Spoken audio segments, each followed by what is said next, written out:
হযরত মাওলানা মুফতি মোহাম্মদ মহিউদ্দিন সালেহী সাহেব উনি সুন্দর কথা বলেছেন। দোয়া করুন আল্লাহ তাআলা ওনার কথাগুলো আমলে আনবার তৌফিক দান করুন। আজকের অন্যতম আলোচক ছিলেন কলসকাঠি কেন্দ্রীয় জামে মসজিদের পেশ ইমাম হযরত মাওলানা মোহাম্মদ সিদ্দিকুর রহমান। দোয়া করুন আল্লাহ তাআলা আমাদের কলসকাঠি কেন্দ্রীয় মসজিদের ইমাম সাহেবকে আল্লাহ কবুল আর মঞ্জুর করুন। এই মুহূর্তে মঞ্চপ্রবিষ্ট হাজারাত উলামা কেরাম, এলাকার গণ্যমান্য ব্যক্তিবর্গ, এলাকার চাকরিজীবী ও ব্যবসায়ী ভাইয়েরা, যুবক বন্ধুরা, ছোট্ট সোনামণিরা, পর্দার আড়ালতি সম্মানিত মা ও বোনেরা, আপনাদের সকলকেই অন্তরের অন্তঃস্থল থেকে জ্ঞাপন করছি মোবারকবাদ। প্রথমে শুকুর গুজার হচ্ছে সে মহান মনিবের দরবারে, যিনি আজকের এই মোবারক মাহফিলে শত ব্যস্ততাকে পিছনে ফেলে আরামের ঘুমখানাকে হারাম করে দিয়ে একটি জান্নাতি পরিবেশে আলেম ওলামাদের সোহবতে কোরআন এবং সুন্নাত রিয়েল স্পিচগুলো শ্রবণ করার লক্ষ্যে এখানে আসার বসার সুযোগটুকু এনায়েত করলেন। কালিমাতুশ শুকর আদায় করে আমরা পড়ে নিচ্ছি আলহামদুলিল্লাহ। আরো জোরে বলে আলহামদুলিল্লাহ। প্রিয় গভীর মনোযোগ। আমরা খুব বেশি সময় কথা বলবো না, অল্প সময়ের মধ্যে আমরা প্রোগ্রামটি ক্লোজ করে দেবো ইনশাআল্লাহ। যেহেতু আগামীকাল সারসিনা শরীফে হযরত পীর সাহেব কেবলার প্রোগ্রাম আছে কাছেই না, যে কারণে আসলে আমারও জানা নাই যে গতকাল মানে আগামীকালকে হুজুরের প্রোগ্রাম, না হলে আমরা প্রোগ্রামটা চেঞ্জ করতাম। কি বলেন, ঠিক না? তারপর যাই হোক, আগামীকালকে হুজুর আসবেন। প্রথমে আপনাদেরকে হুজুর কেবলার মাহফিলে আমরা দাওয়াত জানাচ্ছি। আপনারা স্বতঃস্ফূর্তভাবে সেই প্রোগ্রামটিতে সফল করবার চেষ্টা করবেন না ইনশাআল্লাহ? আল্লাহ তাআলা কবুল করুন, মঞ্জুর করুন, বলে আমিন। প্রিয় মাহে রমাদান অত্যাসন্ন, খুব কাছাকাছি সময়। মাহে রমাদানের পূর্ব মুহূর্তে আমরা একটি জান্নাতি পরিবেশে আলেম ওলামাদের সোহবতে আমরা বসতে পেরেছি। আমরা বড় ভাগ্যবান। বলেন, আমরা বড় ভাগ্যবান। মনে রাখবেন, আমাদের পরিচয়, আমরা হচ্ছি মুসলমান। আমরা কি মুসলমান? একজন মুসলমানের সবচেয়ে দামি যে জিনিসটি, তার নাম হচ্ছে ঈমান। কি নাম বাবা? ঈমান। ঈমান সবচেয়ে বড় দামি। আর ঈমানটা যার উপর নির্ভর করবে তার নাম হলো আকীদা। বলেন, তার নাম কি? আকীদা। ঈমান যার উপর নির্ভর করবে তার নাম হলো আকীদা। সুবহানাল্লাহ বলেন। আমরা পৃথিবীতে দিন কায়েম করতে চাই। আমার দেশের কিছু ভাই আছেন, তারা আমাদেরকে প্রায় সময় সবক দেন, আসুন দিন কায়েম করি। আনাকিমুদ্দিন ওয়ালা তাতাফাররাকু ফি, যে তোমরা আল্লাহর নির্দেশ যে তোমরা দিন কায়েম করো, দিনের মধ্যে তোমরা বিচ্ছিন্ন হইও না। কিন্তু অনেকে দিন কি সেটা জানে না, দিন কি সেটা বুঝে না। একটা দিনের তিনটা খুঁটি। বলেন, দিনের পিলার কয়টা? সবাই বলেন আরো জোরে। দিনের পিলার কয়টা? একটা পিলারের নাম হলো ঈমান। বলেন, একটা পিলারের নাম কি?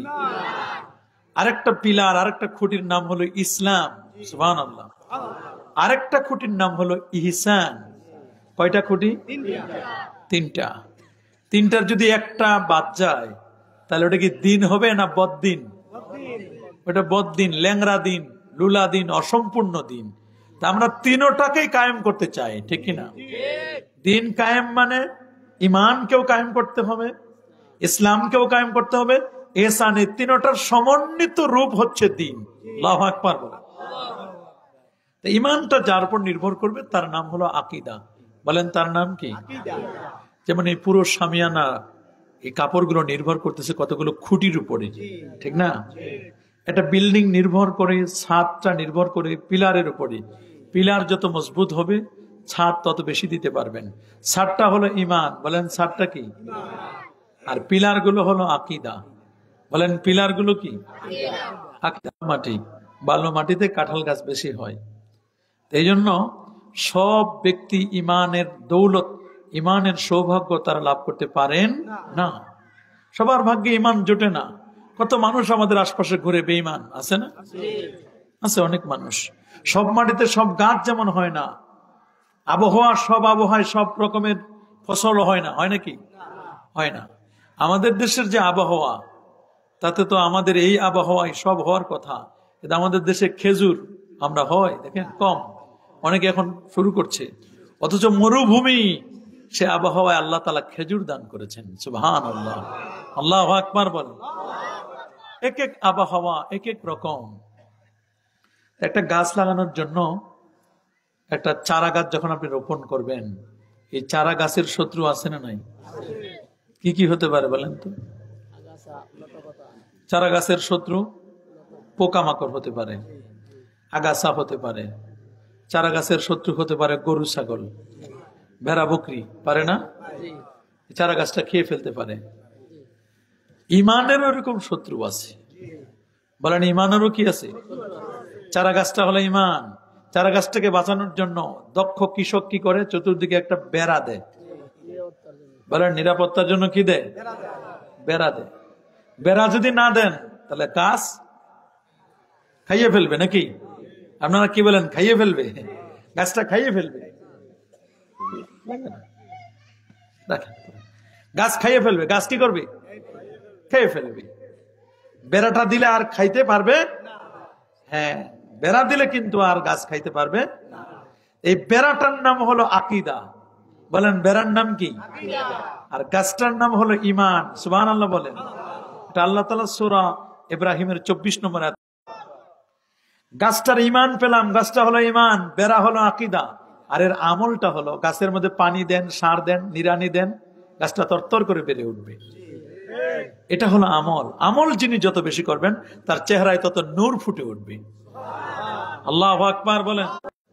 আলী রাদিয়াল্লাহু তাআলাকে যিনি হত্যা করলেন, কাকে? আলী রাদিয়াল্লাহু তাআলা। ওই লোকটা ছিল খারেজি, আব্দুর রহমান ইবনে মুলজিম। তার আমল ছিল অনেক ভালো। আমল ছিল কি? অনেক ভালো। ওনাকে যখন ওনার হাত কাটা হলো, উনি কিছুই বলেন নাই। পা কাটা হয়েছে, কিছুই বলে নাই। ওনার যখন জিহ্বাটা কাটা হবে তখন বলছেন, এই জিহ্বা কাটবা, এই জিহ্বা দিয়ে আমি আল্লাহর তাসবিহ পাঠ করি সব সময়। উনি রাতে অনেক নফল নামাজ পড়তেন, তাহাজ্জুদ গুজারি ছিলেন, রোজা রাখতেন সপ্তাহে 2-3 দিন, চান্দ্র মাসেও রোজা রাখতেন। কিন্তু তার আকীদাটা ভালো ছিল না, আমল খুব ভালো। এই জন্য আমল দেখেই পাগল হওয়া যাবে না। বলেন আমল দেখলেই পাগল হওয়া যাবে না। দেখতে হবে তার আকীদা ঠিক আছে কিনা। বলেন দেখতে হবে কি? আকীদা ঠিক আছে কিনা। আকীদা যার ঠিক তার ঈমান ঠিক, ঈমান যার ঠিক তার আমলও ঠিক। সুবহানাল্লাহ বলেন।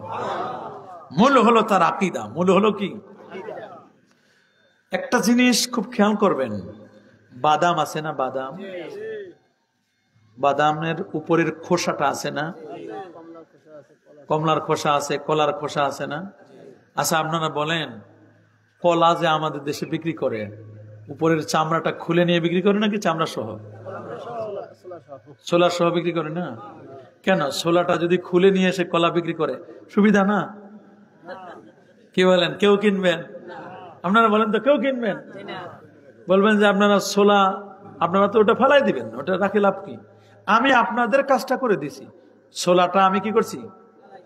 ফালাই দিছি। ফালাই দিয়ে আপনাদের কাছে নিয়ে আসছি, ছোলা ফালাই দিছি। আমি খালি কিনবেন আর মুখে ঢুকাইবেন, ছিলার কোনো কারবার কেউ নিবেন?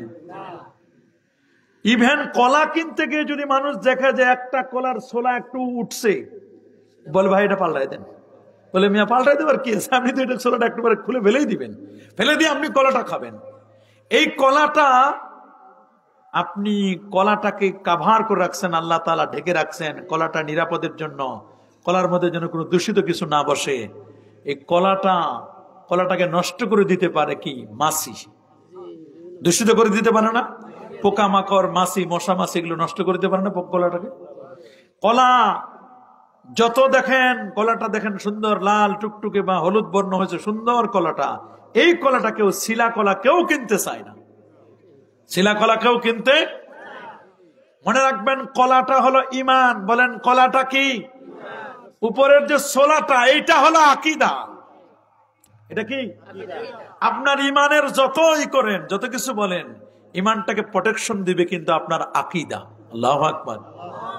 যখন ঈমানটা বদ্ধমূল হয়ে যাবে তখন কিন্তু আর ওগুলো নিয়ে অত ধার ধারে না, অত কিছু মনে করে না। ঈমান যখন বদ্ধমূল একবারে যখন মজবুত করে গেঁথে যাবে, তখন আর কেউ তারে টলাইতে পারবে। কেউ টলাইতে পারবে না। এই জন্য একটা বাদামের ভিতরে কিন্তু বাদামগুলো থাকে, উপরে খোসা। খোসা যদি আপনারা 1 কেজি শুধু খোসা দেয়, তাহলে শুধু খোসা কি আপনারা কেউ কিনবেন? টাকা দিবেন তারে? কেউ টাকা দিবেন না। কিন্তু এই খোসাটা ততক্ষণ দামি থাকবে, কেজিতে উঠবে, যতক্ষণ তার ভিতরে বাদাম থাকে। আল্লাহু আকবার বলে। কি রে বাবা, এত সমস্যা কেন? এটা মনে রাখবেন, কলার যে ছোলাটা, এটার দাম আপনার কাছে নাই, কিন্তু যতক্ষণ কলার সাথে থাকবে, কলার সাথে যতক্ষণ থাকবে ততক্ষণ দামি হয়ে যায়। আল্লাহু আকবার বলেন। যতক্ষণ কলার সাথে থাকবে ততক্ষণ এটা কি হয়ে যায়? দামি হয়ে যায়। এজন্য এটা আপনাকে খেয়াল করতে হবে।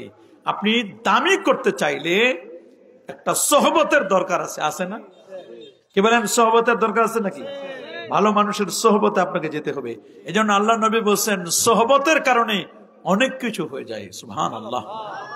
কবি বলেছেন, গেলে খুশবু এদার হাম্মা মেরোজে রসিদাজ দস্তে মাহবুবে বদুস্তম বগুফতামান গেলে নাচি যে বুদাম ওয়ালেকিন মুদ্দতে বাগল নশস্তম জমালে হাম নিশি দরমান আসর কর अगर नामा हमा खा कम के हस्तम। दिन दिन নামাজের সংখ্যা বাড়ে না, বরং কমে। মসজিদ বাড়ে। মসজিদ আগে ছিল মসজিদ কাঁচা, মুসল্লি ছিল পাক্কা। এখন মসজিদ হয়েছে পাকা, মুসল্লি হয়েছে কাঁচা। মুসল্লি হয়েছে কি? কাঁচা মুসল্লি। মুসল্লির নামাজ ঠিক নাই, ভালো করে নামাজ পড়তে পারে না, তারপরে দোয়া কুনুত জানে না, ভালো আপনার সূরা কেরাত মুখস্থ নাই, মাসলা মাসাইল জানে না। মানুষ এখন খালি মসজিদের টাইলস করে, চকচক করে, মসজিদের দাঁড়াইলে একেবারে টাইলসের ছবি ভেসে ওঠে, কিন্তু মুসল্লির যে কোয়ালিটি, সেই কোয়ালিটি কিন্তু পাওয়া যায় না। কথা বলেন, জোরে বলেন।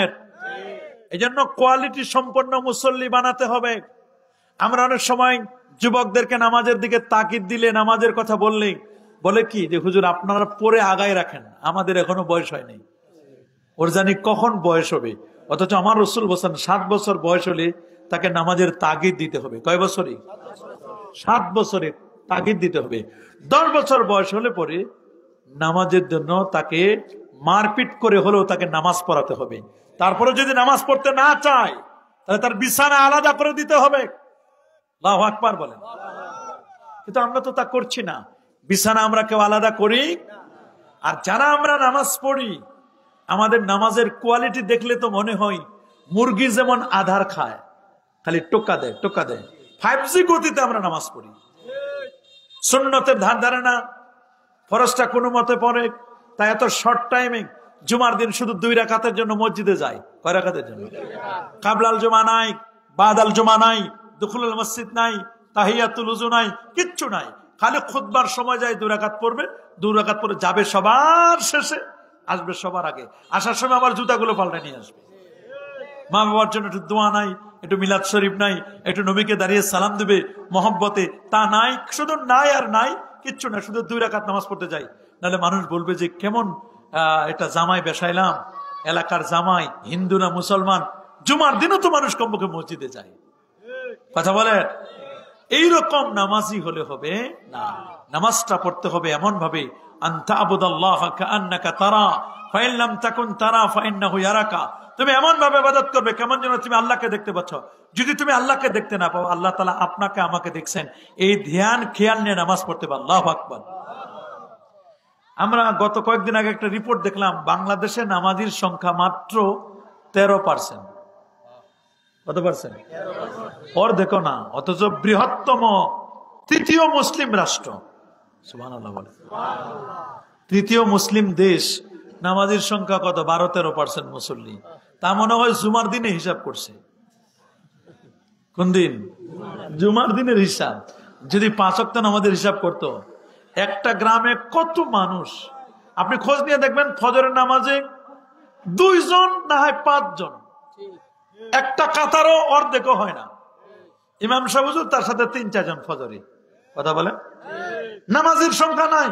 আর যে কয়জন গেছে সব মুরব্বী শ্রেণীর, 60 বছর 70 বছর, রিটায়ার্ড পারসন, সারা জীবনে অপকর্ম করছে, সুদ খাইছে, ঘুষ খাইছে, এখন জীবনের শেষ সময়টা একটু মসজিদে কাটানোর চেষ্টা করতেছে। বয়স হয়ে গেছে, এখন তো ঘুম আসে না বাসা, কি করবেন? তাড়াতাড়ি মসজিদে আসে, একটু ধমক টমক দেয়, খাদেম খুদ্দাম যারা আছে, ইমাম সাহেব আজান দেন তাড়াতাড়ি।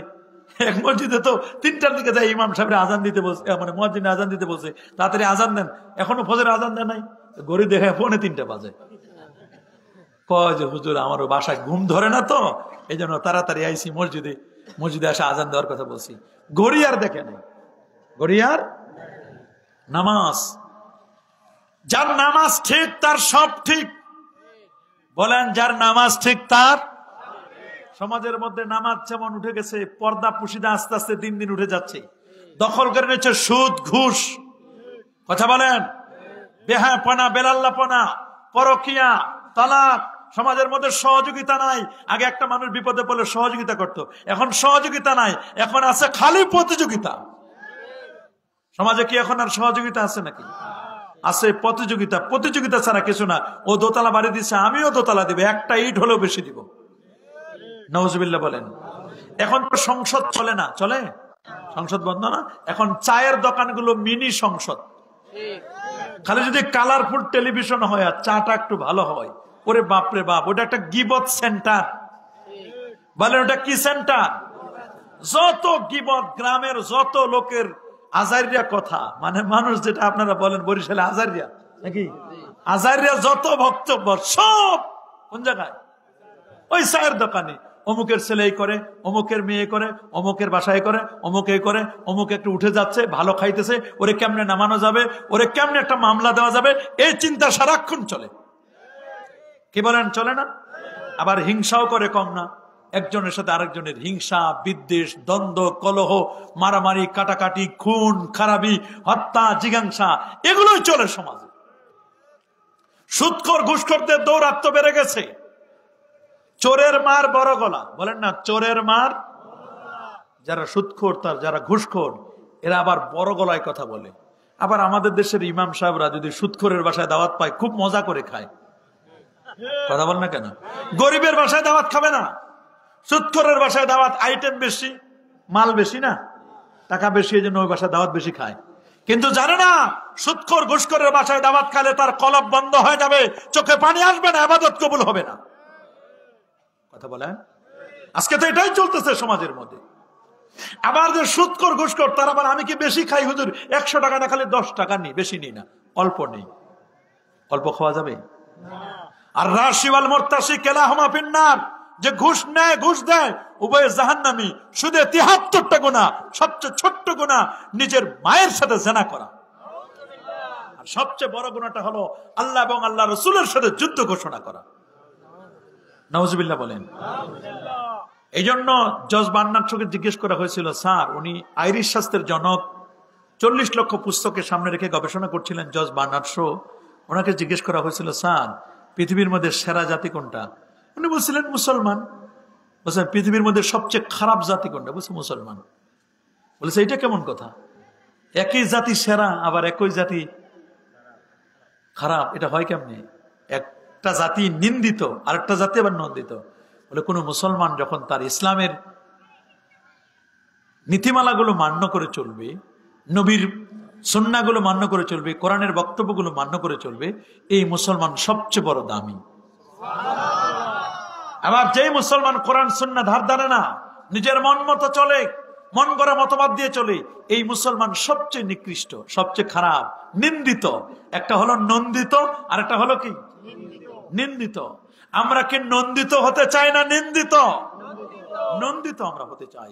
জিজ্ঞেস করা হলো, স্যার, নন্দিত হতে হলে পৃথিবীতে মুসলমান শ্রেষ্ঠ জাতি, এর পিছনে কি কি কারণে মুসলমান সেরা? উনি বলেন খুব বেশি না, মুসলমান তার 2টো কারণে মুসলমান পৃথিবীর মধ্যে সেরা। বলে স্যার 2টো কারণের প্রথমটা বলেন। প্রথম কারণ, মুসলমানের কাছে আছে পবিত্র কোরআন। সুবহানাল্লাহ। বলে স্যার কোরআনে কি আছে? বলে কোরআনে এমন কোন কিছু বাদ দেওয়া হয় নাই যেটার আলোচনা আমার আল্লাহ কোরআনে, কোরআনে সব আছে। আল্লাহ বলছেন, মা ফাররাতনা ফিল কিতাবি মিন শাই, কোরআনে আমি আল্লাহ কোনো কিছু বাদ দেই নাই। আল্লাহ বলছেন, ওয়া নাযালনা আলাইকাল কিতাবা তিবয়ানান লিকুল্লি শাইইন ওয়া হুদান ওয়া রাহমাতান ওয়া বুশরা লিল মুসলিমিন। ওয়ানাজ্জালনা আলাইকাল কিতাবা, আমি আপনার প্রতি নাজিল করেছি পবিত্র কোরআন, তিবয়ানান লিকুল্লি শাই, প্রত্যেকটি বিষয়ের ডিটেইলস আলোচনা আল্লাহ করে দিয়েছেন। আল্লাহু আকবার। কোরআনে এমন কোনো কিছু বাদ দেওয়া হয় না যেটার আলোচনা আল্লাহ করেন, সব আছে কোরআনে। নাই? যদি বলেন হুজুর ইলিশ মাছের কেজি কত, কোরআনে কথা আছে বলেন দেখি। পাঙ্গাসের কেজি কত, আইর মাছের কেজি কত, দেখেন দেখি কোরআনের কোন জায়গায় আছে। আপনি যদি আমাকে প্রশ্ন করেন, আমি বলবো ঠিক আছে আমি বলতেছি। আমি তখন বাখেরগঞ্জ বাজারে ফোন করব। কোন জায়গায়? বাখেরগঞ্জ বাজারে ফোন করবো, ভাই আজকে আয়ের কত, ইলিশ মাছ কত, পাঙ্গাস কত, পেঁয়াজ কত, রসুন কত, আদা কত। তখন উনি একটা একটা করে বলবেন। আমি তখন ওটা বলে আপনার ওনার কাছে জেনে আপনার কাছে জানাই দেবো যে আজকে পাঙ্গাস এত, ইলিশ কত, এটা এত। এটা আমার কোরআনে আছে। বলছে এটা কোথায় পেলেন? আল্লাহ কোরআনে বলছেন ফাসআলু আহলা যিকরি ইন কুনতুম লা তা'লামুন, যদি কোনো বিষয় তুমি না জানো, অজানা বিষয়গুলো জাননেওয়ালার কাছে তুমি জেনে নিবা। আল্লাহু আকবার। তা আপনি আমাকে জিজ্ঞেস করেছেন পাঙ্গাসের কেজি কত, আমি তো এটা জানি না। আমি বাজারে ফোন করে জেনে আপনাকে জানাই দিলাম। এটাই আমার কোরআনে আল্লাহ বলে দিয়েছেন। আমি কোরআন হাদিস থেকে মাসআলা মাসাইল বের করতে পারি না। যেহেতু বের করতে পারি না, যারা বের করেছেন তাদেরটা নেই। বের করেছেন ইমাম আজম আবু হানিফা, ইমাম শাফি, ইমাম মালিক, ইমাম আহমদ বিন হাম্বল। এই জন্য তো 4টা মাযহাব, 4 মাযহাবের যে কোনো একটা মাযহাবকে মানি। কিন্তু আমি বেরও করবো না কোরআন হাদিস থেকে মাসলা মাসাইল, আবার কাউকে মানবো না। এটা তো নিমক হারামি। ভাই আপনি মাছ কিনে খাবেন না, আপনি মাছ ধরবেন, মাছও ধরবেন না, কিনেও খাবেন না, উল্টা আবার জেলেরে গালি দিবেন। কথা বলেন, উল্টা আবার জেলেরে কি করে? হয় আপনি গাড়ি কিনেছেন, নিজে গাড়ি চালাইবেন, যদি গাড়ি চালাইতে না পারেন তাহলে আপনি গাড়ি ড্রাইভার রাখবেন। কথা বলেন। কিন্তু গাড়ি চালাইতেও পারেন না, ড্রাইভারও রাখেন না, ভাব দেখান আপনি যে আপনি গাড়ি চালাইতে পারেন। এই ভাব দেখায় যদি আপনি স্টার্টিং এ বসেন আর যদি পিকআপে চাপ দেন, ব্রেকে যদি চাপ না দেন, গাড়ি যাবে খালে। বলেন গাড়ি যাবে, গাড়িও শেষ, যাত্রীও শেষ, ড্রাইভারও শেষ, যেখানে গিয়ে ধাক্কা খাবে সেটাও শেষ। একদল আলেম এইরকম তৈরি হয়েছে, সমাজের মধ্যে ফিতনা সৃষ্টি করে। নামাজ নিজেও পড়ে না, আরেকজনকে পড়তে দেয় না। কথা বলেন, নিজের পড়ার কোনো খবর নাই। আরেক দল পড়তে পড়তে পড়তে নামাজ কমাই দিছে, 20 রাকাত 8 রাকাত বানানোর চেষ্টা করতেছে। আমাদের তারাবি হবে কয় রাকাত? হাত তুলে দেখান কয় রাকাত? নারায়ে তাকবীর, নারায়ে রিসালাত। কয় রাকাত তারাবি? 20 রাকাত। বেতের নামাজ 3 রাকাত। এটা মনে রাখবো না, 1 রাকাত পড়ে। অনেকে সস্তা পাইলে বস্তায় ভরে, মাংনা পাইলে আলকাতরা খায়। আমরা সস্তা খাওয়া লোক না। কথা বলে, আমরা কি সস্তা খাবো? সস্তা খাওয়া যাবে না। আহলে সুন্নাহ ওয়াল জামাতের আকীদা যারা বিশ্বাস করি, আমরা যারা মাসলাকে ফুরফুরা সরসিনা যারা, আমরা মনে রাখবেন, আমরা সস্তা পাইলে বস্তায় ভরি। রমজান মাস আসতে দেখছেন, এই আসতেছে, অনেকের গ্যাস্ট্রিক বেড়ে যাবে, আলসার বেড়ে যাবে, ডায়াবেটিস বেড়ে যাবে, প্রেশার বেড়ে যাবে। হুজুর আমি অসুস্থ, হুজুর আমার দ্বারা রোজা রাখা সম্ভব না। অথচ বিজ্ঞানীরা বলছেন যে রোজা রাখলে পরে তার জীবন থেকে 300টা রোগ আল্লাহ দূর করে দিবেন। আল্লাহু আকবার বলেন। এক বিদেশি ডাক্তার তো বাংলাদেশে গবেষক এসে দেখলেন যে মুসলমানদের, বিশেষ করে উনি বাংলাদেশে এসেছিলেন, রমজানের ইফতারের পূর্ব মুহূর্তে দেখলেন একটা জায়গায় ওই যে ছোলা বুট আছে না, বন্দুকের গুলির মতো দেখতে। কিসের মতো? কালো কালো বন্দুকের গুলিগুলোর মতো। দেখছি একটা মানুষ এতগুলো বুট নিছেন, মুড়ি নিছেন, ছোলা যেটা আর কি, ছোলা মুড়ি, এরপরে পেঁয়াজু, তারপরে বেগুনি, আরো অনেক কিছু নিছেন, ফল ফলাদি। বসে এই লোকটা তো এগুলো যদি খায়, এটা লোকটা মারা যাবে। বলে কেন? এই জন্য মারা যাবে কারণ সারাদিন লোকটা না খাইছিল, পেটটা খালি। এই যে বন্দুকের গুলিগুলো পেটের ভিতরে ঢুকাচ্ছে, এগুলো হজম হবে না। এতগুলো জিনিস পেটের ভিতরে ঢুকাচ্ছে, এই লোকটা তো কিছুক্ষণ পরে মারা যাবে। তো লোকটা বিজ্ঞানী যিনি, উনি বলছেন যে আচ্ছা দেখি তো কখন কিভাবে মারা যায় লোকটা, এটা তো হজম করতে পারবে না, কারণ এই খালি পেটে এগুলো হজম হবে না। পরে দেখলো, লোকটাকে অবজারভেশনে রাখলো, দেখতেছে এই লোকটা এই ইফতার করার পরে সে 3 রাকাত কি বললো, মাগরিবের নামাজ পড়লো, 2 রাকাত সুন্নত পড়লো, 6 রাকাত আওয়াবিনের নামাজ পড়লো। আল্লাহু আকবার।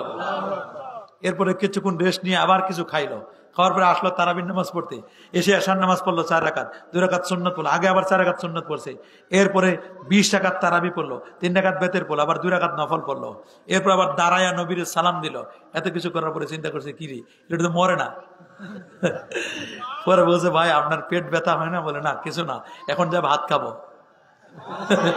এখন যে কি করবে, বলে এগুলো হজম হয়ে গেছে, বলে হ্যাঁ এগুলো হজম হয়ে গেছে। বলে তাহলে আপনারাই বেশি দিন বাঁচবেন যারা খাবার পরে হজম করতে পারে। আল্লাহু আকবার। ওরা মনে করছিল যে না এই সোলাপুর এই বন্দুকের গুলি এগুলো মনে হয় এগুলো বেশি দিন মনে হয় টিকবে না। এই জন্য ইফতার যারা করি আলহামদুলিল্লাহ, রোজা রাখলে WHO ওয়ার্ল্ড হেলথ অর্গানাইজেশন বিশ্ব স্বাস্থ্য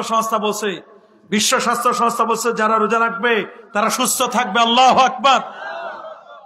ওশনারি ওশমি তিনি অটোফেজি আবিষ্কার করেন 2016 সালে, নোবেল পেলেন জার্মানির বিজ্ঞানী। আল্লাহু আকবার। উনি নোবেল পেয়েছেন মুসলমানের অটোফেজি রোজা ফাস্টিং এর উপর গবেষণা করে তিনি নোবেল পেয়েছেন। আল্লাহু আকবার। কোন ব্যক্তি যদি নামাজ পড়ে রোজা রাখে তার জীবনটা সুন্দর হয়ে যাবে। সূরাতুল আনকাবুত 29 নম্বর সূরা 45 নম্বর আয়াতে আল্লাহ পাক রব্বুল আলামিন বলেন, ওয়াতুলু মা উহিয়া ইলাইকা মিনাল কিতাবি ওয়া আকিমিস সালাহ ইন্নাস সালাতা তানহা আনিল ফাহশাই ওয়াল মুনকার ওয়ালাযিকরুল্লাহি আকবার ওয়াল্লাহু ইয়ালামু মা তাসনাউন। আল্লাহু আকবার। ওয়াতুলু মা উহিয়া ইলাইকা মিনাল কিতাব, আল্লাহর কোরআন থেকে আপনার প্রতি যেটা ওহী করা হয়েছে আপনি তেলাওয়াত করুন। ওয়া আকিমিস সালাহ, নামাজ কায়েম করুন, কারণ নামাজ ইন্নাস সালাতা তানহা আনিল ফাহশা, নামাজ মানুষকে অশ্লীল কর্ম থেকে বিরত রাখে। আল্লাহু আকবার। ফাহশা ওয়াল মুনকার, ফাহশা অশ্লীল মুনকার খারাপ কাজ থেকে বিরত রাখে। আচ্ছা বলেন, আমরা নামাজও পড়ি চুরিও করি, আছে না? নামাজও পড়ি আবার মসজিদে জুতাও চুরি হয়, হয় কি হয় না? নামাজও পড়ি ওজনেও কম দিই, নামাজও পড়ি ইফটিজিংও করে, নামাজও পড়ি মানুষের সাথে মিথ্যা কথাও বলি। আমাদের সব ঠিক আছে, তাহলে বুঝতে হবে আমাদের নামাজটা প্রোডাক্টিভ হচ্ছে না, নামাজটা যথাযথ আদায় হচ্ছে। কারণ নামাজের আগের যে শর্তগুলো এগুলোই তো আমাদের হয় না। 1 নম্বর শর্ত, নামাজ যদি আপনি মানে সঠিকভাবে আদায় করতে চান, প্রথম কাজ হচ্ছে শরীরটাকে পবিত্র করতে হবে। বলেন কি করতে হবে? 1 নম্বর হলো শরীর পাক। বলেন 1 নম্বর কি? আরো জোরে সবার মুখে। উজুর প্রয়োজন হলে উজু করতে হবে, গোসলের প্রয়োজন হলে গোসল করতে হবে। উজু গোসল যদি কোনোটাই করতে না পারি, বিকল্প হলো আল্লাহ বলে দিয়েছেন তায়াম্মুম করবে। সুবহানাল্লাহ।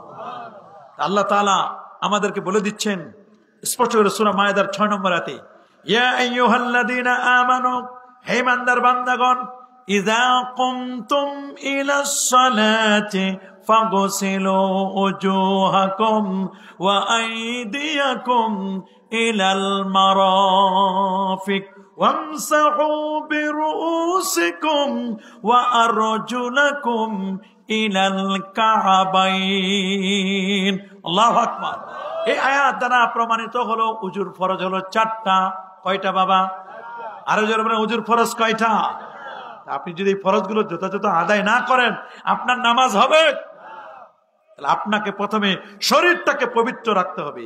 ইয়া আইয়ুহাল্লাযীনা আমানু, হে ঈমানদার বান্দাগণ, ইজা মানে যখন, কুমতুম মানে দাঁড়াবে, ইলা সালাত কথায় নামাজে, যখন তোমরা নামাজে দাঁড়াবে, ফাগসিলু তখন তোমরা ধৌত করো, উজুহাকুম তোমাদের চেহারা সমূহ। আমরা কি নামাজে দাঁড়ানোর পরে চেহারা ধৌত করি নাকি আগে? আমার দেশের যারা আহলে হাদিস ভাই আছেন, যারা বলেন আমরা কোনো তাফসির মানি না, আছেন একদল মানুষ তাফসির মানে না, খালি মানে কোরআন আর হাদিস। একদল আছে না কোরআন মানে হাদিস মানে। আপনি এই আয়াতের অনুবাদ করলে আপনি নামাজের আগে উজু করতে হবে, কথাও পাবেন না। নামাজের আগে উজু নয়, উজু হতে হবে। আল্লাহ নিজে বলছেন ইজা মানে যখন, কুমতুম মানে দাঁড়াবে, ইলা সালাত মানে নামাজে, যখন তোমরা নামাজে দাঁড়াবে, ফাগসিলু তখন তোমরা ধৌত করো। তা আমরা কি নামাজে দাঁড়াইয়া উজু করি না আগে? আগে যে ধৌত করি এটা কোথায় পেলেন? কোরআনের আয়াতে তো আমরা পাই না। কোরআনের আয়াতে আমরা পাই, শাব্দিক অনুবাদে আমরা পাই না। শাব্দিক অনুবাদ করলে হবে না, অনুবাদ শাব্দিক করলে চলবে না। চলবে নাকি? এটা তাফসির জানতে হবে। কি জানতে হবে? তাফসির লেখা আছে ইজা আরাদতুমুল কিয়াম, যখন তোমরা নামাজে দাঁড়ানোর ইচ্ছে পোষণ করবে তখন তোমরা উজু করে নিবে। ফাগসিলু উজুহাকুম, চেহারা সমূহ ধৌত করে নিবে। সুবহানাল্লাহ বলেন। এখন চেহারা কোনটা? চেহারার ব্যাখ্যা দিবে কে? ওয়াজহুন কোনটা? ওয়াজহুন মানে কি এইটুকু, শুধু এইটুকু মুখটুকু না, এই যে এখানে কপাল, এখান থেকে নিয়ে থুতনি এই পর্যন্ত পুরোটাই হলো চেহারা। এই দুই কানের লতি এই আছে না, এই চিবুকটা, এই থেকে নিয়ে এই এই এই এই এই এবং এই দুই পাশ, এগুলো সব এই পুরোটা হলো ওয়াজহুন, চেহারা। আল্লাহু আকবার। এই বর্ডার দিয়েছেন ফুকাহায়ে কেরাম। আল্লাহু আকবার। ফকিরা দিয়েছেন এই বর্ডারটা, আপনি নিজে দিলে তো হবে না। চেহারা শুধু এইটুকু ধুয়ে নিলে হবে, মুখটুকু এতটুকু না। এগুলো যদি ফাঁকা থাকে, এগুলো যদি ফাঁকা থাকে, তাহলে কি আপনার উজু হবে? কে বলেন উজু হবে? সুন্দর করে পুরো চেহারাটা আপনাকে ধৌত করতে হবে, এটা উজুর ফরজ। সুবহানাল্লাহ বলেন, আল্লাহু আকবার বলেন। ওয়াইদিয়াকুম ইলাল মারাফিক, মিরফাক, কোনই পর্যন্ত হাত ধৌত করতে হবে, এটা উজুর ফরজ। সুবহানাল্লাহ বলেন। কোনই পর্যন্ত আপনার হাত ধৌত করতে হবে। এরপরে ওয়ামসাহু বিরুসিকুম, মাথা মাসা করতে হবে। মাথাটা কি করতে হবে? এই ব্রেনটা মাসা করতে হবে। কেন মাথা মাসা? 1/4, 4/1 অংশ। সুবহানাল্লাহ বলেন। রুকু, পুরো মাথা মাসা করা, এটা হলো মুস্তাহাব, উত্তম হবে। আল্লাহু আকবার বলেন। ওয়ারজুলাকুম ইলাল কাবাইন, টাকনুর নিচ পর্যন্ত, এটা সুন্দর করে ধৌত করতে হবে। অনেকেই উজু করতে গিয়ে এক কানে মোবাইল, আরেক দিকে উজু করতেছে, মোবাইলে কথাও বলতেছে, উজুও চলতেছে, কোনটা ধুইছে কোনটা ধয় না কোনো হিসাব নাই। আবার কল ছেড়ে দিছে, অটোমেটিক চলতেছে উজু, কথা বলে পানি পড়তেছে। এই যে অপচয় করলেন, ইন্নাল মুবাজ্জিরিনা কানু ইখওয়ানাশ শায়াতিন, অপচয়কারী শয়তানের ভাই। বলে অপচয়কারী কি? শয়তানের ভাই। এই জন্য আমাদের নামাজটা কেন প্রোডাক্টিভ হয় না? নামাজ থেকে আমরা কেন ফায়দা লাভ করতে পারি না? কারণ আমাদের তো শরীর পাক হয় না, আমাদের উজুটা ঠিক মতো হয় না, আমরা ভালো মতো উজু করতে পারি না। পারি নাকি? এই জন্য লা ইয়াকবালুল্লাহু সালাতা আহাদিকুম, আল্লাহ তাআলা তোমাদের কারো নামাজকে কবুল করবেন না। এই যে আহাদাসা হাত্তা ইয়াতাওয়াদ্দা, কোন ব্যক্তি যতক্ষণ পর্যন্ত উজু না করবে, অপবিত্র হওয়ার পরে উজু না করলে বিনা উজুতে নামাজ পড়া যাবে? সেজদা দেওয়া যাবে? এটা এই জন্য সহিহ বুখারীর 6954 নম্বর হাদিস, আল্লাহ নবী বলেছেন তুমি অপবিত্র হবে, অপবিত্র হলে পরে উজু করতে হবে। আবার একদল ফতোয়াবাজি শুরু করছে, নতুন ফতোয়া দিচ্ছে, নামাজ ছাড়া আর অন্য কোনো কাজে উজু লাগবে না। কে কোরআন মাজিদ তেলাওয়াতের জন্য উজু লাগবে না? কোরআন ধরার জন্য উজু লাগবে না? কি বাবা লাগবে না? অবশ্যই লাগবে। তোয়াফ করবেন আপনি, উজু লাগবে না? বিনা উজুতে তোয়াফ করা যাবে? এই জন্য কোরআন ধরার জন্য উজু লাগবে, তোয়াফ করার জন্য উজু লাগবে। ওরা বলে শুধু নামাজের জন্য উজু, শুধু নামাজের জন্য উজু নয়, মিস্টেক, এগুলো ভুল করতেছে তারা। আল্লাহ নিজে বলে দিয়েছেন ওয়াইন কুনতুম জুনুবান ফাত্তাহহারু, আল্লাহু আকবার বলেন। ওয়াইন কুনতুম জুনুবান, যদি তোমরা অপবিত্র হও, ফাত্তাহহারু, তোমরা পবিত্রতা অর্জন করো। এটা গোসল ফরজ। আল্লাহু আকবার বলেন। গোসলের ফরজের নিয়ম কারণ অনেকে জানে না, না জানার কারণে সমাজের মধ্যে আমাদের পবিত্রতাই হাসিল হয় না। লা তুকবালুস সালাহ বিগাইরি তুহুর, অপবিত্র অবস্থায় নামাজ কবুল হবে না। এই জন্য আমাদের পবিত্র হতে হবে। শরীর পাক 1 নম্বর কি? 2 নম্বর হলো কাপড় পাক। 2 নম্বর কি? আল্লাহ বলেন ওয়া সিয়াবাকা ফাতাহহির, সূরাতুল মুদ্দাসসিরের আয়াত 4 নম্বর আয়াতে আল্লাহ বলেন ওয়া সিয়াবাকা ফাতাহহির, তোমার কাপড়টাকে তুমি সুন্দর করে পবিত্র করো। আল্লাহু আকবার বলেন। আরো যেন আল্লাহু আকবার। নবীর কাছে 2টা কালার পছন্দ ছিল, একটা হলো সবুজ কালার, একটা হলো সাদা। সুবহানাল্লাহ বলেন। সবুজ এবং কি? সাদা। কাফিন ও মাউতাকুম আল আবিয়াদ, মৃত ব্যক্তিদেরকে কাফনের কাপড় দিবে তোমরা সাদা। ইহরামের কাপড় সাদা, অন্য রং পরা যাবে, তবে সাদা কাপড় পরলে গরম কম লাগে। সবুজ কাপড়, এটা খুব পছন্দনীয় ছিল নবীজির। আল্লাহু আকবার বলেন। আরো যেন আল্লাহু আকবার। এই জন্য বাবা কাপড় চোপড় পরিষ্কার হতে হবে। আমরা অনেক সময় বিয়ে বাড়িতে গেলে নতুন পোশাক পরে যাই, কোন অনুষ্ঠানে গেলে নতুন পোশাক পরে যায়, আর মসজিদে গেলে যত খয়রাইত্যা পোশাক আছে, ছিঁড়া, ময়লা, আবর্জনা, টুপি মনে হয় 6 মাস হয়েছে ধয় নাই, ওই টুপি লয়ে যায় মসজিদে, পাগড়ি ধয় না, জায়নামাজ ধয় না, গন্ধে কাশটা লাগে গেছে। কথা বলেন, এরকম হয় কি হয় না? না, পবিত্র আপনার পোশাক আশাক যদি পবিত্র থাকে, কাপড় চোপড় যদি পবিত্র থাকে, দেলটাও আপনার পবিত্র হয়ে যাবে। আল্লাহু আকবার। এরপরে আরেকটা হলো নামাজের জায়গা পাক। বলেন কি? আরো জোরে বলেন। জায়গাটা পাক হতে হবে। কাপড়টা যেমন পবিত্র হতে হবে, জায়গাটা পাক হবে। তবে কাপড়ের ক্ষেত্রে দেখেন অনেক সময় দেখা যায় পুরুষেরা নারীদের পোশাক পরে। বলেন না, পুরুষেরা কি পরে? নারীর পোশাক পরে। অনেকে নামাজ পড়ে কেমনে জানেন? একটা গামছা গায়ে দেয়।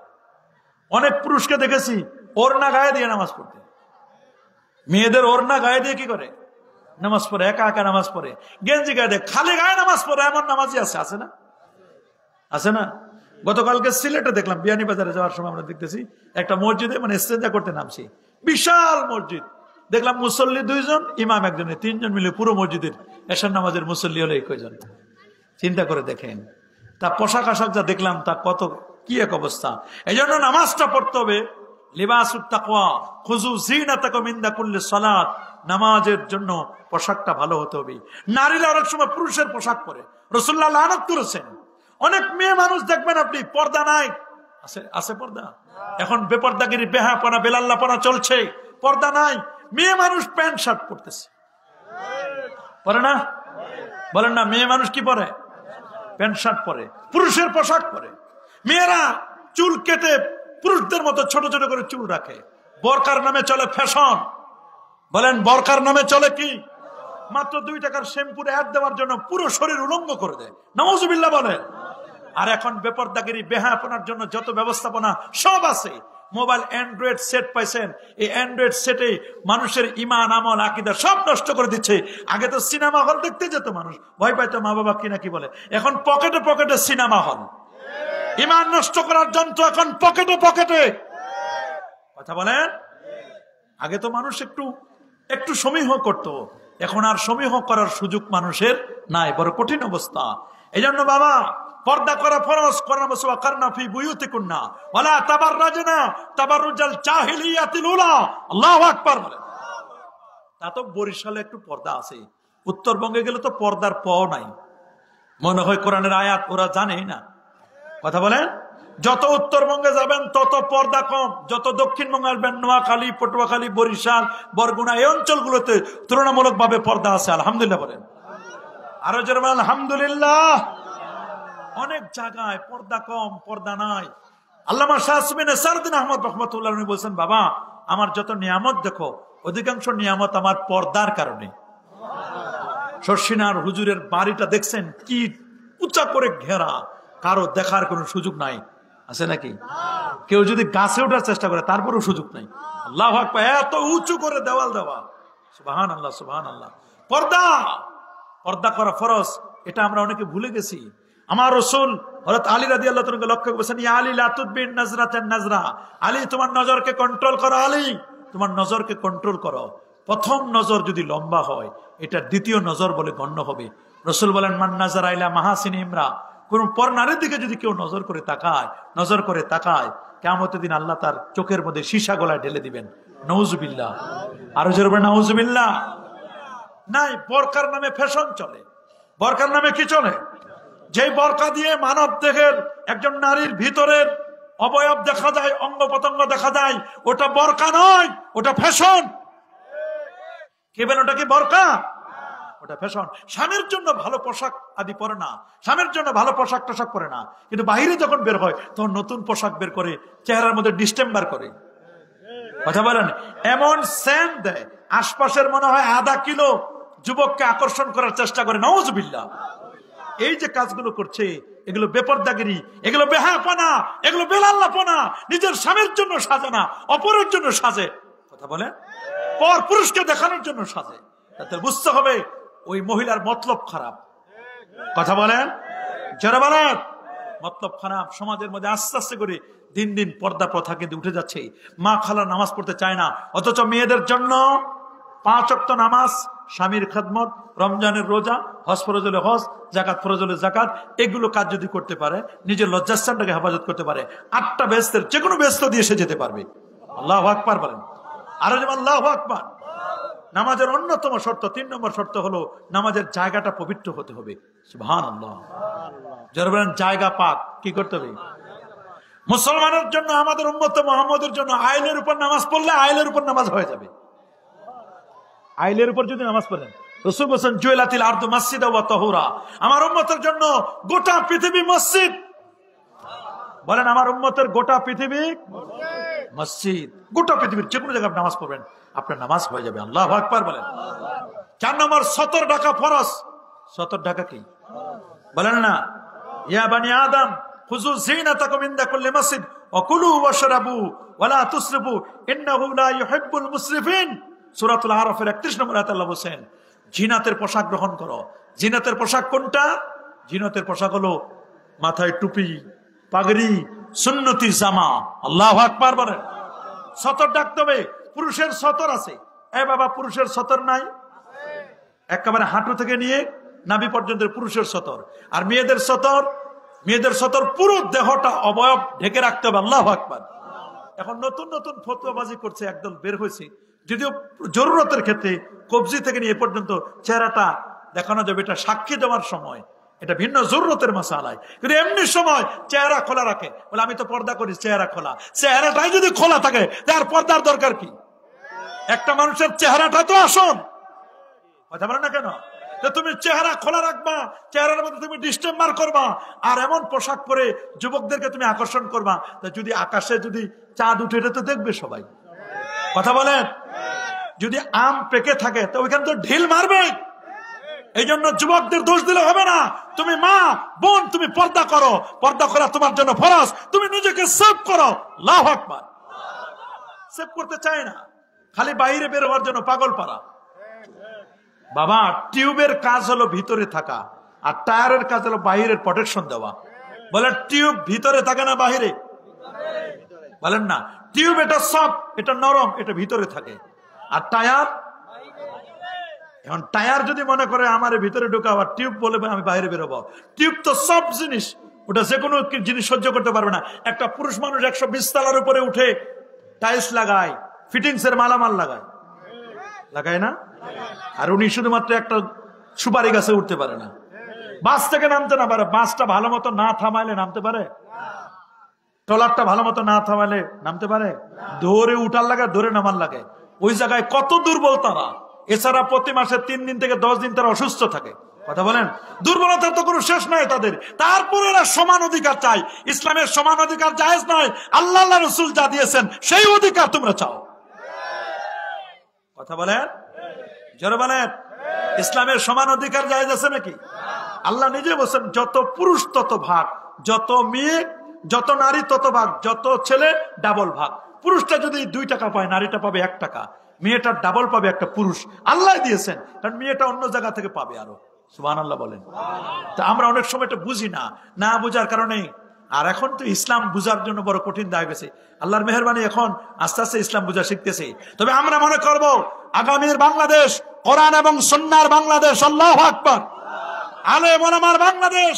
এদেশে যদি আলেম ওলামারা সংসদে ক্ষমতায় যায়, কোরআন সুন্নাহ মতো যদি দেশ চালাতে পারে, দেখবেন বড় বড় বোতলখোর, মদখোর, গাঁজাখোর, ইয়াবাখোর, বাবাখোর সব বন্ধ হয়ে যাবে, বেপরদাগিরি বন্ধ হয়ে যাবে, বেহাপনা বন্ধ হয়ে যাবে, বেলাল্লাপনা বন্ধ হয়ে যাবে, অজনে কম দেওয়া চলবে না, প্রশাসনের বিচার চলবে না। আল্লাহু আকবার বলেন। আস্তে আস্তে এগুলো আমাদের লাইনে আনতে হবে। কিন্তু নাস্তিকরা চায় না, বেঈমানরা চায় না, কথা বলেন। এরা চায় না। এরা মনে করে হুজুররা যদি ক্ষমতায় যায়, না জানি আমাদের কি অবস্থা হয়। দেখেন আফগানিস্তানের দিকে শান্তি আর শান্তি, তবে হুজুরদের মধ্যে কামরা কামরিও আছে। এক হুজুর আরেক হুজুরে দেখতে পারে না।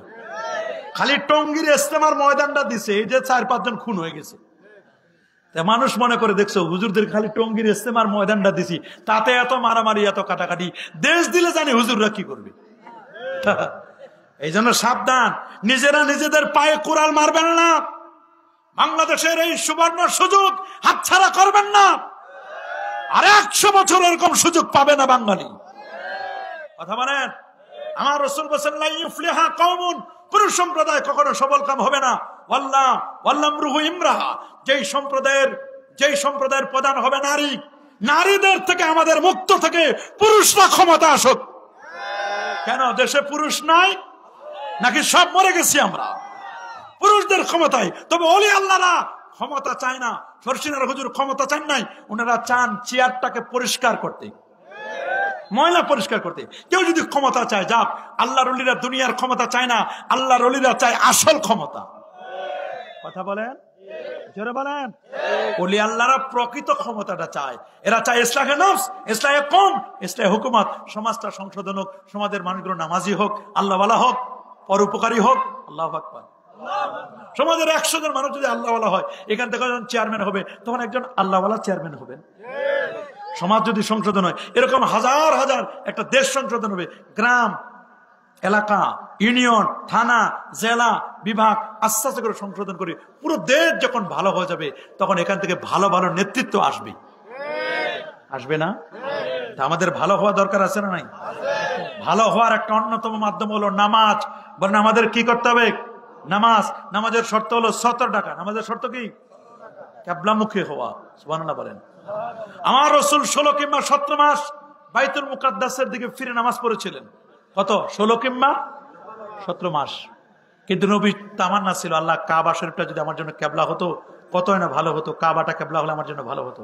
আল্লাহ নবী বারবার চাইতেন কাবা কিবলা হোক, কাবা কিবলা হোক।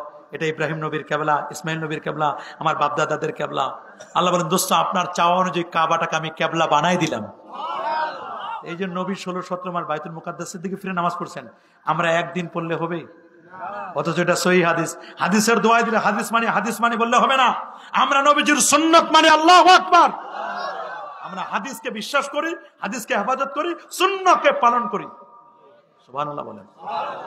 একদল গোস্তাখে রাসূল বেরোছে, নবীর ব্যাপারে বাজে বাজে মন্তব্য করে। ওই কুমিল্লার এক বক্তা আছে, মানুষদেরকে হাসায়, কয় নবীজি যাত্রা বাড়ির ডাস্টবিনে দাঁড়ায় নাকি পেশাব করছে। নাউজুবিল্লাহ। এরকম একটা উদাহরণ দিতে গিয়ে এই সমস্ত বাজে বাজে কথা বলে। নাউজুবিল্লাহ বলেন। এরকম আছে। আবার একদল বের হয়েছে, দিন কায়েমের কথা বলে, দিন কায়েম করবে, দিন কায়েমের জন্য পাগল পারা হয়ে গেছে, দিন কায়েম করবে। আবার এরাই মাজার ভাঙার জন্য চেষ্টা করে। মনে রেখো, যে হাত দিয়ে মাজার ভেঙতে যাও তোমার হাত ভেঙে যাবে, যে পা দিয়ে মাজার ভেঙতে যাও তোমার পা ভেঙে যাবে, যে জবান দিয়ে আল্লাহর ওলিদের বিরুদ্ধে কথা বলো জবান বন্ধ হয়ে যাবে। এত সোজা মনে করো না। এদেশ ওলিয়া উলিয়ার বাংলাদেশ, এটা শাহজালালের বাংলাদেশ, এটা শাহপুরানের বাংলাদেশ, এটা শাহ মাকদুমের বাংলাদেশ, এটা খানজাহান আলীর বাংলাদেশ, এটা শাহ নেসারের বাংলাদেশ, এটা বারাউলিয়ার বাংলাদেশ, শাহ সালের বাংলাদেশ, শাহ মুহিবের বাংলাদেশ। 307 ওলি এই দেশ আবাদ করেছেন। হক্কানি রব্বানি পীর মাশায়েখগণ ওলি আল্লাহর এই দেশটা আবাদ করেছেন। এত সোজা। এই দেশ থেকে তুমি ইসলাম উঠাই দিবা, ওলিয়া উলিয়াদেরকে মিটাই দিবা, এটা এত সোজা না। কি বলেন? সোজা? এত সোজা? বাবা সাবধান, সাবধান হয়ে যাও। তুমি রং দেখেছো, রঙের ডিব্বা দেখো নাই, বা ডিব্বা দেখেছো এখনো রং দেখো নাই। সাবধান, আল্লাহর ওলিদের নিয়ে ভেজাল করবা না। যুগ জামানা পাল্টে দিতে চাইনি অনেকজন।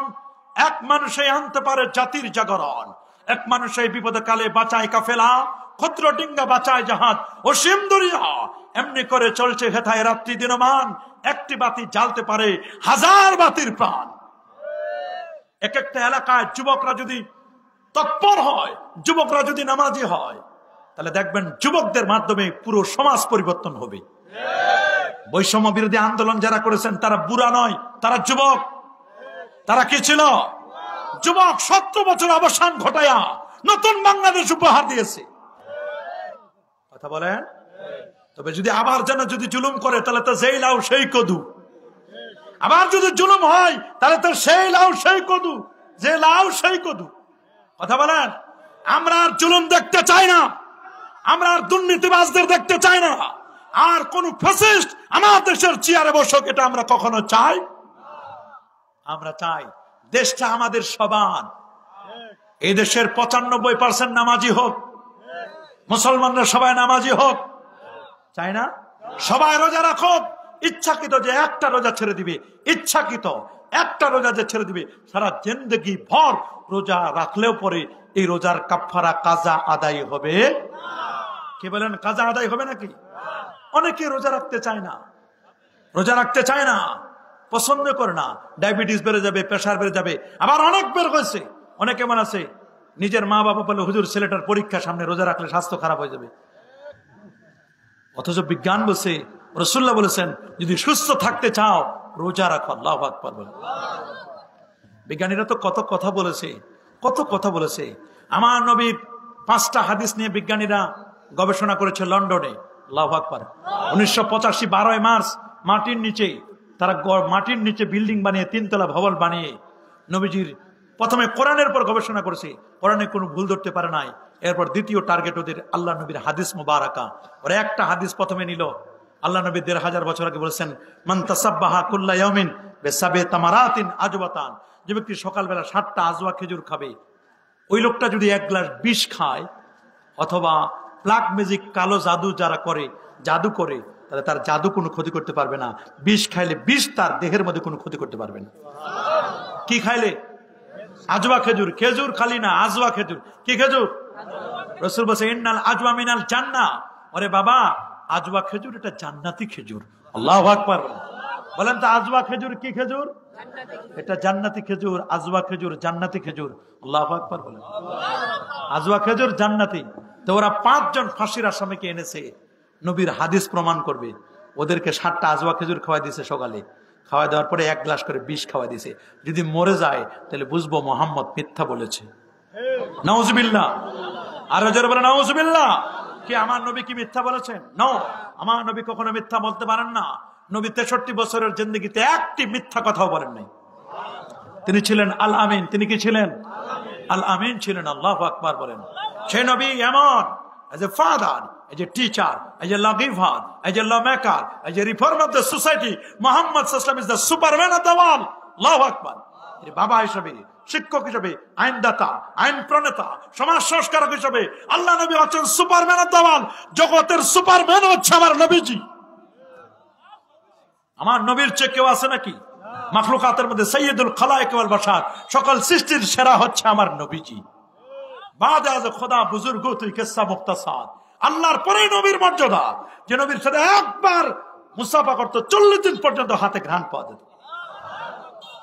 নবীর থুতু মোবারক নেওয়ার জন্য সাহাবায়ে কেরাম পাগলের মতো ছিল।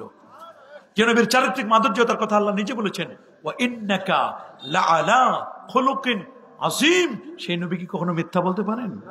ব্ল্যাক ম্যাজিশিয়ান যারা, তারা জাদু করার জন্য চেষ্টা করছে, নবীকে জাদু করতে পারে মানে ওই লোকদেরকে জাদু করতে পারে না। রাসূল বলেছেন 7টা আজওয়া খেজুর খাইলে জাদু কোনো ক্ষতি করতে পারবে না। পারবে নাকি? পারবে? এবং যদি 1 গ্লাস বিষও খাওয়াই দেওয়া হয়, বিষ তার কোনো ক্রিয়া করতে পারবে না। অবশ্য নবী যা বলেছেন সত্য বলেছেন। সেকেন্ড পজিশনে আনা হলো, আল্লাহ নবী 1500 বছর আগে বলে দিয়েছেন, ইজা ওয়াকাজ যুবাব ফি ইনাই আহাদিকুম, তোমাদের কারো খাবারের মধ্যে যদি মাছি বসে যায়, মাছি কি বসে? ফামকুলু। নবীজি বলছেন তোমরা মাছিটাকে ডুবাই দিবে, দেন মাছিটা খাবার থেকে তুলে ফেলে দিবে, এবার খাবার খাও, তোমার কোনো ক্ষতি হবে না। অথচ ভারতের বিজ্ঞানীরা, কেরালার বিজ্ঞানীরা তারা বলেছে, লন্ডন, চায়নার যারা মেডিকেল সায়েন্স, তারা বলছেন যে কোনো খাবারে মাছি পড়লে ওই খাবারটা খেলে মাছিবাহিত রোগ হবে, ডায়রিয়া, আমাশয়, তারপরে তার ফুড পয়জনের মতো এগুলো যত জটিল কঠিন রোগ তার হবে। রাসূল আকরাম সাল্লাল্লাহু আলাইহি ওয়াসাল্লাম বলছেন যে না, কোনো রোগ হবে না। ওরা একটা খাবারের মধ্যে মাছি দিল, 8-10টা মাছি ছেড়ে দিল, জালের মধ্যে আটকা রাখলো, বারবার মাছিগুলো যেন খাবারটাতে বসে। এরপর তারা মাছিটাকে ডুবাই দিল, ডুবাই দেওয়ার পর পরীক্ষা করে দেখলো কোনো জার নাই। সুবহানাল্লাহ। আল্লাহ নবী 1500 বছর আগে বলছেন। বলে কারণটা কি? নবী কারণ বলে দিয়েছে, একটা খাবারে যখন মাছি বসে তখন ওই মাছির তো 2টো ডানা, মাছি যখন খাবারে বসে একটা ডানায় তার রোগ আছে, এই রোগটা দিয়ে যায়। আরেকটা ডানা আছে, ওই ডানার মধ্যে প্রতিষেধক টিকাটা রয়ে গেছে, ওটা সে নিয়ে চলে যায়, প্রতিষেধক টিকাটা দেয় না। রাসূল বলেছেন খাবারের মধ্যে মাছি বসলে মাছিটাকে ডুবাই দাও, দেন ডুবাই দেওয়ার পর ওটাকে উঠায় ফেলে দাও তুমি, তারপরে দেখবা ওই খাবার কোনো ক্ষতি করবে না, কারণ রোগও দিছে, রোগের প্রতিষেধক টিকাটাও সে দিয়ে গেছে। আল্লাহু আকবার বলেন। আমার নবী বুখারী হাদিসে বলেছেন, ইজা ওয়ালাগাল কালবু ফি ইনাই আহাদিকুম ফালিয়াগসিলহু 7 মাররাতিন। কোনো খাবারের মধ্যে, মনে রাখো, যদি কোনো কুকুর যদি খাবারে মুখ দেয়, তাহলে ওই পাত্রের মধ্যে মুখ দিলে পাত্রটা অপবিত্র হয়ে যায়, ওই পাত্রটাকে 7 বার ধৌত করবে। আর 8ম বারে তোমরা কি করবে? মাটি দিয়ে রগড়ায় নিবে, যদি ধৌত করো তাহলে ওই পাত্রটা পরিষ্কার হবে, ক্লিন হবে। ওরা বললো 8 বার কেন লাগবে? পৃথিবীর সেরা ডিটারজেন্ট পাউডার, ওয়াশিং পাউডার দিয়ে একবারে যদি ধৌত করে ক্লিন করতে পারি, জার মুক্ত করতে পারি, তাহলে বলবো মুহাম্মদ সাল্লাল্লাহু আলাইহি ওয়াসাল্লাম তিনি 7 বার মিথ্যা বলেছেন। যদি 2 বারে পারি তাহলে বলবো 6 বার মিথ্যা কথা বলেছেন। 3 বারে পারলে আমি বলবো 5 বার মিথ্যা কথা বলেছেন। 4 বারে পারলে বলবো 4 বার মিথ্যা কথা বলেছেন। চেষ্টা করে দেখি না।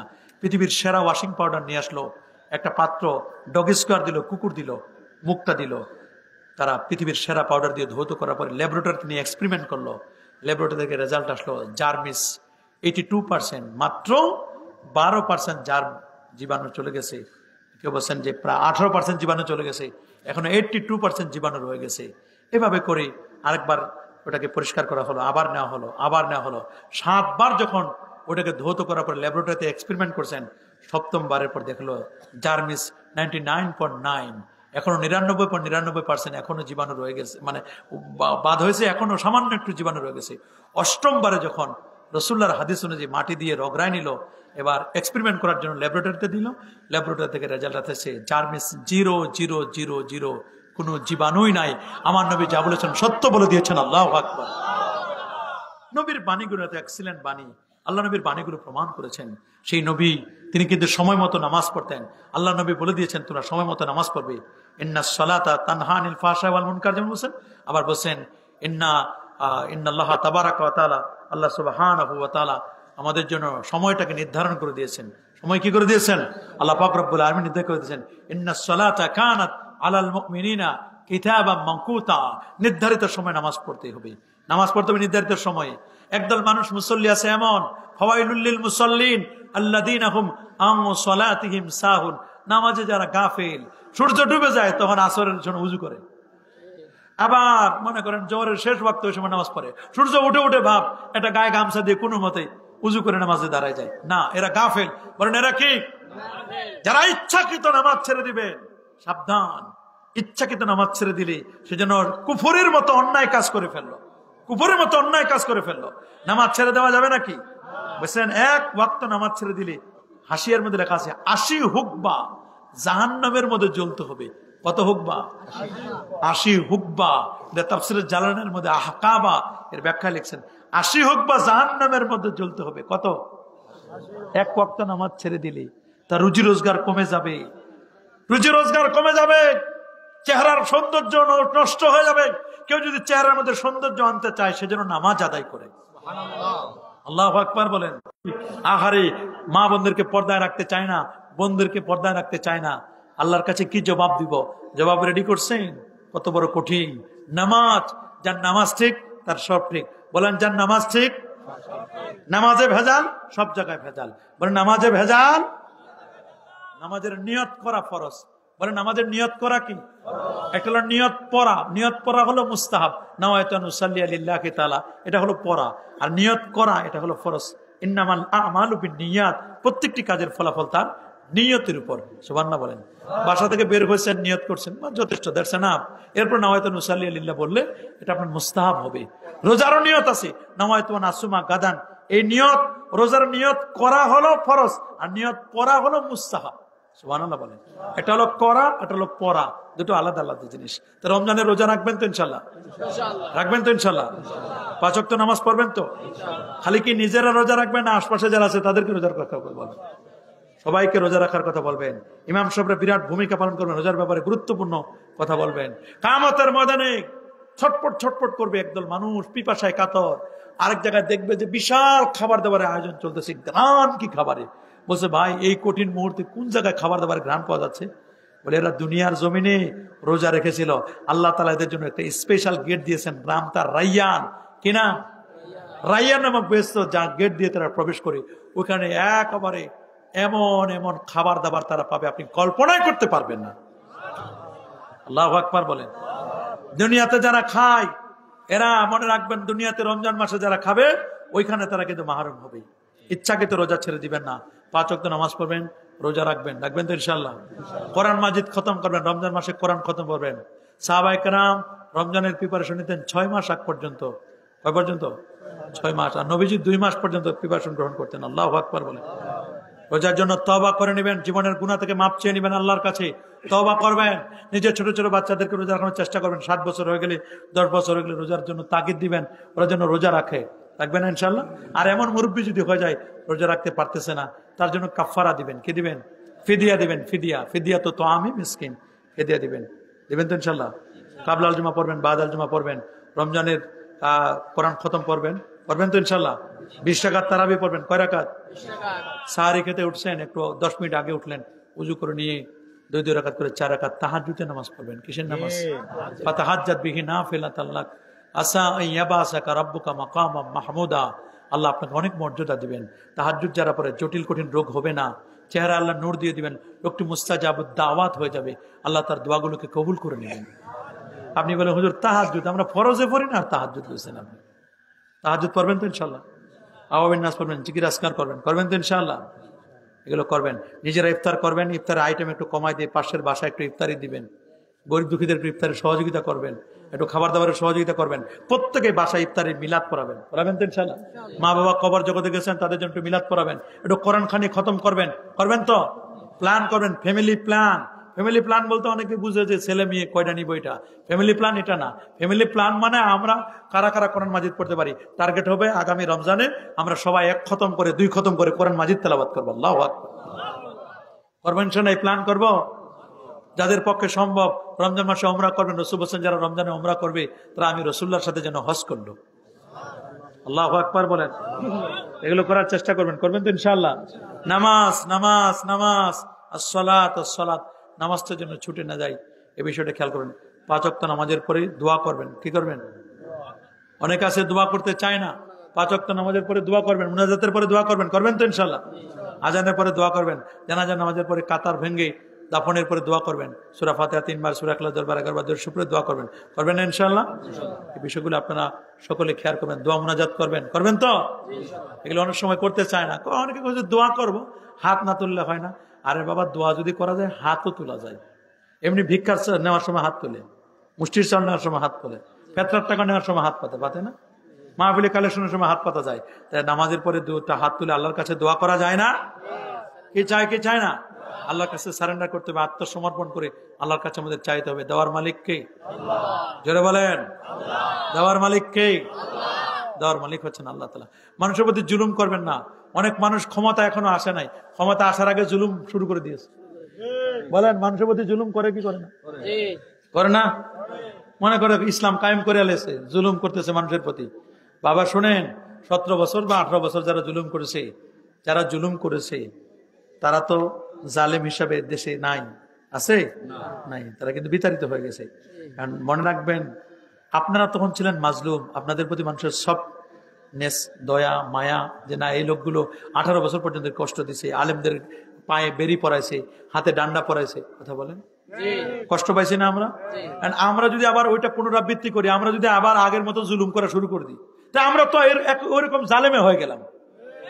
কথা বলেন, মনে রাখবেন, আমরা যেন জালেম না হই, খেয়াল করবেন আপনারা। মানুষের প্রতি জুলুম করবে না। মানুষের প্রতি জুলুম, সে যে দলের হন, আমি কোনো দলের নাম বলবো না, যে দলের হন, মানুষের প্রতি জুলুম করবেন না। মানুষের প্রতি চান্দাবাজি করবে না। দোকানে 2 লাখ টাকা চান্দা দেন, তোমার দোকান বন্ধ করে দেবো। বিল্ডিং এ 5 লাখ না দিলে তোমার বিল্ডিং বন্ধ করে দেবো। এগুলো করবেন না। সাবধান। তাহলে আপনিও কিন্তু জালেমের কাতারে কিন্তু আপনিও চলে গেলেন। এগুলো বিষয় খেয়াল করবেন আপনারা ইনশাআল্লাহ। আল্লাহ সবাইকে সুস্থ রাখুন, আল্লাহ সবাইকে নিরাপদে রাখুন, আপদ বিপদ থেকে আল্লাহ তাআলা সবাইকে হেফাজত করুন। 11:30 বেজে গেছে, আমি চাইছিলাম 11:15 মধ্যে শেষ করে দিতে। এমনি শারীরিকভাবে খুবই অসুস্থ আমি। অসুস্থ বলতে মানে এমন অবস্থা, গত রাত্রে আমরা ছিলাম সিলেট বিয়ানীবাজার, প্রোগ্রাম করে আস্তে আস্তে এমন 12 ঘন্টা লেগে গেছে বসে থাকতে। গেছি 11 ঘন্টায়, বাসছি 12 ঘন্টায়, 23 ঘন্টা জার্নিতে। কোমর ব্যথা, মানে শরীর ব্যথা হয়ে গেছে। এত কুয়াশা বা এত সমস্যা, গাড়িতে ওখানে কাজ চলতেছে। তারপর আসার পরে একটু মানে খালি একটু